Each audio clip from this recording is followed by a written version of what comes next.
Healthy కషాయం 2 గ్లాసులు నీళ్ళు వేసుకోవాలి. 1 స్పూన్ మిరియాల పౌడర్, చూడండి కొంచెం పసుపు, కొంచెం ధనియాల పౌడర్, కొంచెం వామ్ పౌడర్, కొంచెం జీరా పౌడర్. ఇప్పుడు మీకు చూపిస్తుంది సోంపు పౌడర్. ఇది అల్లం తురుము. స్టవ్ అంటిద్దాం. ఇది బాగా మరగాలి. మరిగాక మళ్ళీ నేను ఏం చేస్తానో చూపిస్తాను. చూడండి, హెల్తీ కషాయం అన్నమాట. మార్నింగ్ పూట లేచి తాగితే కనుక చాలా మంచిది. అండ్ ఇప్పుడు మళ్ళీ కోవిడ్ అనేది వస్తుంది కదా, అందుకనేసి మన గొంతుకి చాలా మంచిది అన్నమాట. చూడండి, కషాయం ఇలా బాగా మరగాలి. 2 గ్లాసులు నీళ్ళు వేసాను కదా, 1 గ్లాస్ వాటర్ వచ్చే వరకు మరగాలి. తర్వాత స్ట్రెయిన్ చేసుకొని తాగాలి. దాంట్లో నేను కొంచెం బెల్లం, నిమ్మకాయ రసం కలుపుతాను.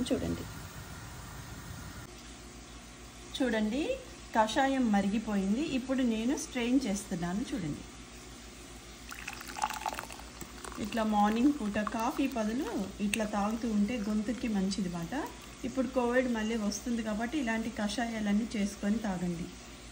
ఇది నేను తాగే కషాయం, నేను చేసి చూపిస్తున్నాను. మీకు నచ్చితే కనుక చేసుకోండి.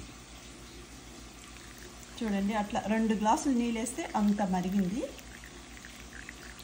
ఇట్లా స్ట్రెయిన్ చేసుకొని కొంచెం వాటర్ వేసుకొని మళ్ళీ ప్రెస్ చేస్తున్నాను అన్నమాట.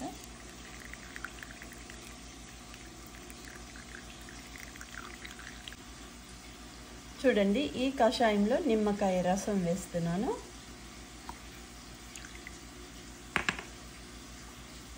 స్వీట్ కొరకు నేను హనీ బదులు బెల్లం వేస్తున్నాను. ఎందుకంటే బెల్లంలో కూడా ఐరన్ ఉంటుంది.